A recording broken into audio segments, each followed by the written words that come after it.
This is Jim Emter, Van Ahn & Company, Alexandria, Minnesota, with your closing grain and livestock comments for May 27th, 2016. Corn market on the day up 3 to 4 cents, beans up 5 to 6 cents, wheat anywhere from up a quarter in Chicago to down 6 in Minneapolis, Kansas City down about 3 cents.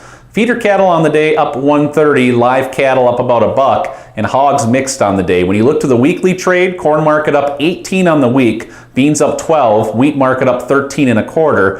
Feeder cattle were down 192.5, live cattle down 135 on the week, and hogs up about 67.5 cents on the weekly. When you look to the major news here, the export market really going to be a thing to watch for the corn market. We can only sell about 133,000 metric tons on a weekly basis, meaning over the next 14 weeks, we can only sell 2 million metric tons. So if we have 2 more weeks of 1 million metric ton sales each week, we're going to meet USDA's export quota, and anything above and beyond that will have to be basically reflected in a higher export demand number and ultimately lower carryout for the old crop. Something to watch there. We also had a key technical close above 402.5, and that opens up some price count potentially to 425 to 430 here in the near term. A lot of uncertainty as these are technical targets. Fundamentals are kind of cast off to the side right now.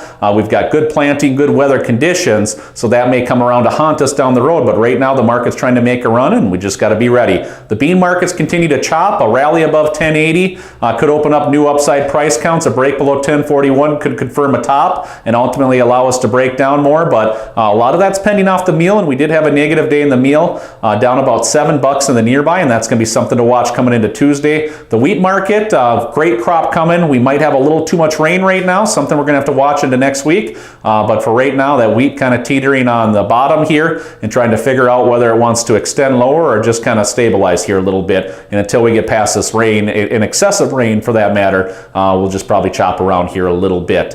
On the live cattle market, some talk of potentially a summer bottom already in this market.